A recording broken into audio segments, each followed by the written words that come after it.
আসাদ ভাই এটা কি করতেছেন খামারে? আমি খামারে ধূপ জ্বালাচ্ছি। ধূপ জ্বালাচ্ছেন কি জন্য? ওই মশা মাছি উৎপাত হয়।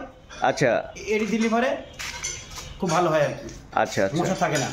এখানে ধূপ জ্বালাচ্ছেন টিনের মধ্যে, টিনের মধ্যে। তাই তো? এখানে কি কি দিছেন? এখানে খড় দিছি আর ধূপ খড় দিছি। বলতে খের যেটাকে খের, বলি আমরা, খের দিছেন। জি। খের দিছেন আর কি দিছেন? ধূপ দিছি। ধূপ, জি। যেটা ওই যে বিভিন্ন ইয়াতে আগুন জ্বালানোর জন্য দেওয়া হয়, ধূপ দিছেন। হ্যাঁ, মশা মাছি থাকে না। আচ্ছা আচ্ছা থাকে।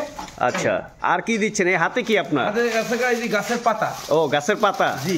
আচ্ছা আচ্ছা, এটা দিয়ে আপনি আপনার খামারের কি মশা মাছি দূর করেন, মশা দূর করেন সন্ধ্যায়? এর কি প্রতিদিন দেওয়া হয় আপনার? প্রতিদিন দিই। প্রতিদিন দিচ্ছেন? বাহ, এ তো বেশ ভালো ধোঁয়া হচ্ছে। জি, এই ধোঁয়ায় এই ভিতরে একটা মশা ইনশাআল্লাহ থাকবে না। ও তাই? জি। সারা রাত্র কি এটা জ্বলবে নাকি? রাতে জ্বলবে, রাত 12টা 1টার মধ্যে জ্বলবে। জ্বলবে। এটা আবার আগুন ধরে যাওয়ার কোনো সম্ভাবনা নাই তো? এই টিনের ভিতরে আগুন বাইরে যায় না। আচ্ছা আচ্ছা, টিনের বাইরে যায়, এরকম ধোঁয়া উঠতে থাকে। এই ধোঁয়া উঠতে থাকে কি এটা ওই খড় তো এতক্ষণ জ্বলার কথা না? এই যে আমার সাইলেন্স খাওয়াইনি গরুকে, জি জি, ভিজা সাইলেন্স ওর উপরে দিয়ে দিলে ওটা ওই ভিজা থেকে ভাপ উঠতে থাকে ধোঁয়ার, আর হচ্ছে গিয়ে ধূপটা দেওয়ার কারণে এটা জ্বলতে থাকে ওই পরিমাণ। বাহ, বেশ ভালো ইয়ে।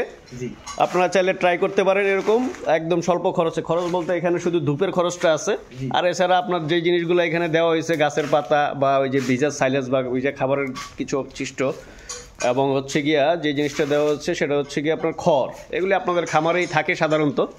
এগুলি দিয়ে আপনারা এইভাবে পুরো খামারকে এরকম ধুয়ো দিয়ে দিলে তো মশার যে সমস্যাটা হয় সাধারণত খামারে, এই সমস্যাগুলো থেকে আশা করি আপনারা নিস্তার পেতে পারেন।